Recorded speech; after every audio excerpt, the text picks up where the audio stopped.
Hello, K-1 teachers, and welcome. Today, we're diving into what is honestly one of the most powerful predictors of reading success, and that's phonemic awareness. We're going to break down standard K-1.F.PA.6 into really simple, actionable steps that you can start using in your classroom like tomorrow. So let's jump right in. Here's our game plan. We'll kick things off with why it matters, because you gotta have the why. Then we'll decode the standard itself, cut through the jargon. After that, we'll get into the core skills your students need, pack your classroom toolkit, and finally, see a fantastic strategy in action. Basically, we're covering the why, the what, and the how. All right, first up, section 1, why it matters. Before we get into all the nuts and bolts of the standard, it's so important to understand why this skill is just non-negotiable. It truly is the foundation of reading.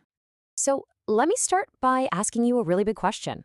In our world, with so many things going on with every child, what is one of the most reliable ways we can predict a student's future success as a reader? Just let that sink in for a second. And the answer, which is backed up by literally decades of research, is phonemic awareness.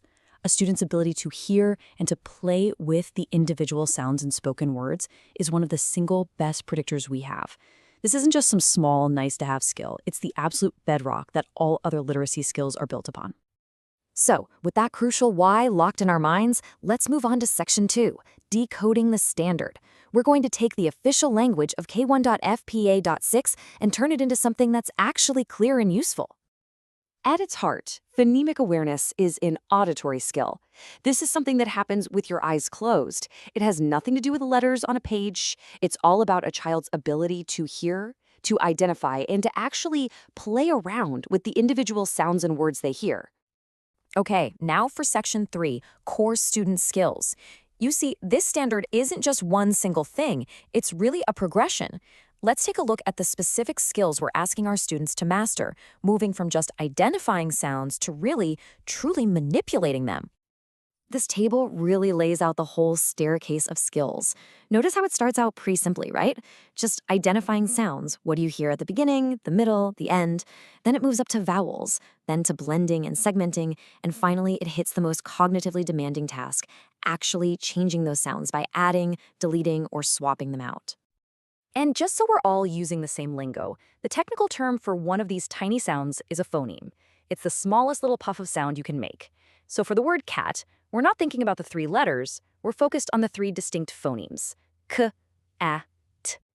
Now, 2 of the most critical skills here are blending and segmenting, and honestly, they're just 2 sides of the very same coin. Blending is the putting together part. You give a student the sounds m, o, p, and they put it together to say mop. Segmenting is the opposite. It's the taking apart. You say cat, and the student breaks it down into k, a, t. All right, we've covered the why and the what. Now for the most important part, right? Section 4, your classroom toolkit. Let's get super practical and talk about what this actually looks like in a busy classroom. There are so many fantastic hands-on ways to teach this. You can use picture cards, hand motions, tapping out sounds. These are all amazing. But for today's deep dive, we're going to zero in on one incredibly effective and super easy routine. Say it, move it. So section 5, strategy in action. Let's really look at say it, move it. This is such a great multi-sensory activity because it makes abstract sounds, concrete. It's perfect for building those core blending and segmenting muscles every day. The whole idea behind this is simple, but it is so powerful. We're using little chips or counters to make invisible sounds visible and concrete. This gives our students a physical way to represent each and every phoneme as they take a word apart and then put it back together. Let's walk through exactly how it works. Okay, for segmenting, that's taking the word apart. It's a 4-step process. First, you just say the word normally, cat. Then you stretch it out like a rubber band. K, a, t. Now the student's job is to move it. They say each sound while pushing a chip forward. K, a, t. And finally, they check it. They slide their finger under the chips and zip it back together fast. Cat. Now, blending works in reverse. This time, you, the teacher, say the individual sounds. M, a, p, while the student pushes a chip for each one. Then the student does the magic part. They slide their finger under all the chips and say the blended word, mop. Simple, right? But so effective and so powerful. So what does it actually sound like when a student has truly got these skills down? Let's run through a few quick prompts and what those ideal student responses would sound like. Okay, first prompt.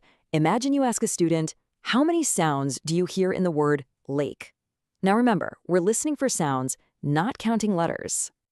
A student who's got this will immediately answer 3. They can hear those individual phonemes, ol, a, k.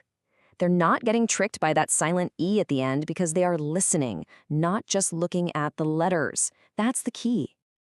Okay, let's try another one. You ask, what is the vowel sound you hear in the word tree? Is it short or long? Here, we're checking to see if they can pinpoint that specific vowel sound. And the student who has really mastered this skill will say, long E. See? They not only identify the sound itself, but also know its quality. That's a huge step. And now, for the highest level of mastery, the real mental gymnastics. You say, okay, tell me the sounds in stone. They should say s, t, o, n. Then you give them the challenge. Now, change the n sound to a v sound. What's the new word? And there it is. Stove. The student, in their head, swaps out that final sound to make a totally new word. This right here is the peak of this standard. This is true phony manipulation in action. It's awesome. So, we've walked through the why, the what, and the how. The big takeaway here is that consistent, explicit, and hands-on practice is absolutely the key to building this foundational skill. So my final question for you is, which one of these strategies are you excited to try in your classroom first?